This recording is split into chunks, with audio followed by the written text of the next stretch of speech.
दोस्तों, मैं आपको आज बताने जा रहा हूँ कि मोटापा जो है कैसे कम किया जाए। उससे पहले समझिए कि मोटापा होता क्यों है। तो मोटापा होने के लिए तीन चीज़ है। पहला तो खानदानी मोटा होने की टेंडेंसी होती है किसी किसी परिवार में। दूसरा लाइफस्टाइल गड़बड़ियाँ जो आगे बताएंगे हम। थर्ड हार्मोन की गड़बड़ी। तो सबसे पहले हार्मोन के अंदर आपको थायराइड हार्मोन चेक कराना पड़ेगा। दूसरा इंसुलिन हार्मोन होता है, हार्मोन होता है सीरम इंसुलिन। उसके बढ़ने से मोटापा हो जाए तो अपना इंसुलिन फास्टिंग पीपी करा लीजिए। थर्ड एक हार्मोन होता है कॉर्टिसोल हार्मोन, उसके बढ़ने से मोटापा हो जाता है। तीन मेन हार्मोन होते हैं जो मोटापा करते हैं। तो ये तीन मेन हार्मोन होते हैं जो मोटापा करते हैं। सबसे पहले आप हार्मोन चेक करा लीजिए। फिर बात खानदानी मोटापे के अंदर क्या होता है कि ऐसे लोग के अंदर बॉडी के अंदर फैट फॉर्मिंग टेंडेंसी ज़्यादा होती है एंड बॉडी फैट बर्न कम करती है। पर ऐसे लोग भूख ज़्यादा लगती है। पर खानदान तो चेंज नहीं किया जाता है, इसलिए हम लाइफस्टाइल ही चेंज ज़्यादा किया जाता है। अधिकांश केस में मोटापा जो होता है हमारा एनवायरमेंटल फैक्टर वैसे होता है। फिर क्या होता है, हमारा डाइट गड़बड़ होती है। हम लोग आजकल क्या कर रहे हैं, आजकल जो जनरेशन है पहले की तुलना में वो खाना बार बार खा रहा। आजकल नॉर्मली लोग 3 बार ब्रेकफास्ट लंच डिनर खाना खाते हैं, बीच में स्नैक भी लेते हैं। बेड टी, फिर नाश्ते 2.5 घंटे बाद, फिर लंच के बाद 5-6 बजे फिर सोते फिर कुछ ले लेते हैं। तो जितने बार बार खाएंगे उतना आपके अंदर बॉडी के अंदर एक हार्मोन इंसुलिन बढ़ता है जो कि फैट प्रोडक्शन को बढ़ाता है। बेसिकली मोटापा का मेन कारण इंसुलिन हार्मोन। जब भी आप बार बार खाओगे या रिफाइंड कार्बोहाइड्रेट खाओगे, जैसे कि आटा चोकर निकला हुआ या बहुत महीन पिसा आटा या मैदा। पहले ज़माने में आटा लोग चक्की से पिसा करते थे, मोटा आटा बनता था। आज हर आटा मशीन पिसा जाता है, बहुत फाइन कर देते हैं।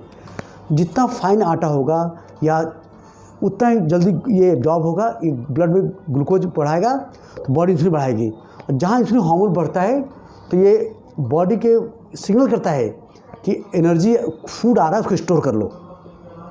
तो जब भी ब्लड में इंसुलिन बढ़ता है फूड स्टोर होता है एज फैट, और जब इंसुलिन कम रहता है तो फैट बर्न होता है। बॉडी सिग्नल मिलती है कि बॉडी में एनर्जी फूड नहीं आ रहा, बर्न फैट। तो इंसुलिन हार्मोन मेन कारण है मोटापा करने का। इंसुलिन बढ़ता क्यों है, बार बार खाने से बढ़ता है।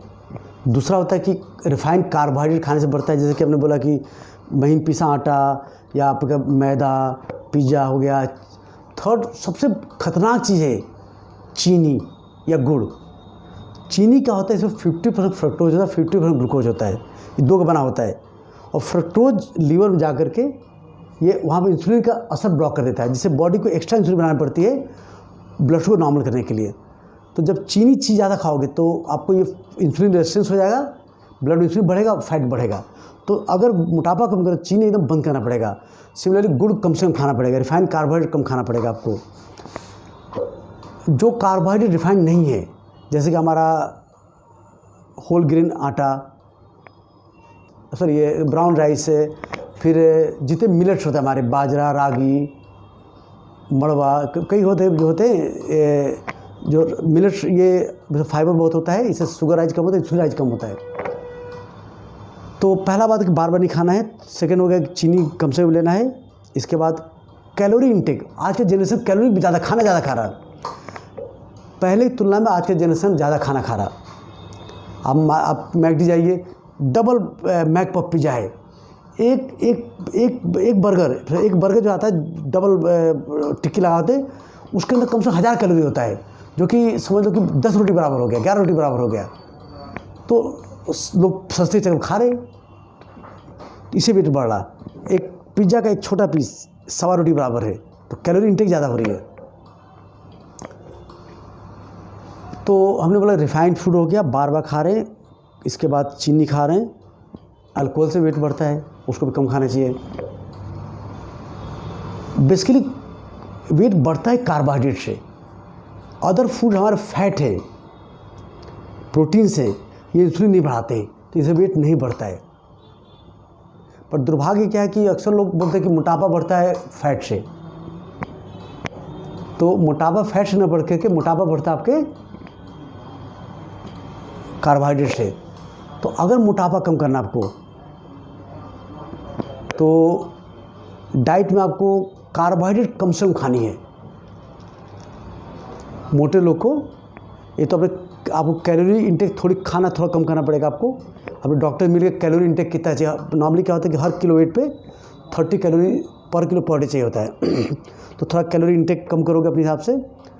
सेकेंड, आपको डाइट में कार्बोहाइड्रेट बहुत कम, दिन भर में अगर मोटापा थोड़ा कम है थोड़ा ज़्यादा है तो आप एक रोटी सुबह, एक दोपहर, एक शाम खाओ, या उसके इक्विवेलेंट 25 ग्राम चावल होता है वो खाओ। बाकी एक्स्ट्रा पेट भरो, पनीर ज़्यादा खाओ या चीज़ खाओ, ड्राई फ्रूट खाओ, अखरोट, बादाम, पिस्ता, मूंगफली दाना, काजू लेते हो ये खा लो। हरी सब्जी खूब खाओ, हरे सलाद खूब खाओ। आलू ज़्यादा नहीं खाना, आलू में कार्बोहाइड्रेट होता है, आलू ज़्यादा नहीं खाना। इवन मकई आटा ज़्यादा नहीं खाना, इन सब में कार्बोहाइड्रेट होता है। तो ये डाइट सही करो। तेल जितने हमारे पूफा ऑयल होता है, हमारे sunflower oil, safflower oil, soybean oil, ये भी बहुत मोटापा करते हैं। प्लस इंटरमिटेंट फास्टिंग, मतलब कि आप रात जल्दी खा लो, कम से कम 14 घंटे से पहले कुछ मत खाओ। जब आप मोर देन 12 आवर फास्टिंग खाली पेट रहते हो तो बॉडी का मेटाबॉलिज्म बढ़ता है, बॉडी फैट बर्न करती है, तो ब्लड में इंसुलिन घट जाता है। फिर आपको कभी 16 घंटे नहीं खाना है, कभी 18 घंटे नहीं खाना है, कभी 24 आवर नहीं खाना आपको। आप ऐसे व्रत रहना आपको, महीने में 4-6 व्रत रखो। हर बार जब भूख लगे सलाद खाओ, ब्लैक टी, ब्लैक कॉफ़ी पियो, हरी चटनी खा लो, डाइट पेप्सी पी लो। इससे न वेट बढ़ता है न शुगर बढ़ता है। फिर एक होता है कीटो डाइट, माने जो बहुत रेजिस्टेंट डायबिटीज वालों के लिए खाना कैलोरी थोड़ा कम करो, कार्ब कम करो, इंटरमिटेंट फास्टिंग यानी कि मोर देन 16 आवर मत खाओ। उसमें मेरे वीडियो है, इंटरमिटेंट फास्टिंग में वीडियो है, वो देख लीजिएगा। तो उसमें आप एक होता है कीटो डाइट में क्या होता है कि दिन भर में मुश्किल से 50 ग्राम कार्बोहाइड्रेट खाना होता है बस। दिन भर आप 2 रोटी खाते हो, इससे नहीं खाना आपको, या 1 रोटी 1 गिलास दूध पीते हो, या 1 रोटी 1 फल खाते हो। बाकी आपको फैट से आप अच्छा मोटापे का और कारण होता है ऑयल कंज्यूम करना। आपको डेली कम से कम 4 चम्मच घी लेना, आपको घी या मक्खन लेना है, अच्छा है। ऑलिव ऑयल भी वेट नहीं ज़्यादा बढ़ाता है, अच्छा है। अगर अफोर्ड कम कर पाए तो आप सरसों तेल दिन में मैक्सिमम 3 चम्मच, इससे नहीं लेना आपको। बाकी आप घी तेल से काम चलाइए। ज़्यादा 3 चम्मच ज़्यादा तेल पर डे यूज़ करोगे एक आदमी पे तो वेट बढ़ेगा आपका। जबकि घी मक्खन खाओगे, बेसिकली कीटो डाइट वेट कम करने का बेस्ट तरीका है। आप यूट्यूब पर जाइए, पढ़िए keto diet for weight loss पढ़िए, आप keto diet for diabetes cure पढ़िए, और आप keto diet plus intermittent fasting दोनों जोड़ लीजिए, प्लस कम से कम 45 मिनट 1 आवर एक्सरसाइज, खूब सलाद, हरी सब्जी, ये 4 चीज़ जोड़ लेंगे तो वेट पक्का कम होगा। खूब इसे नॉलेज मिलेगी वेट कैसे कम किया जाए। और वीडियो अच्छा लगे तो लाइक करिए, चैनल सब्सक्राइब करिए, शेयर करिए। धन्यवाद।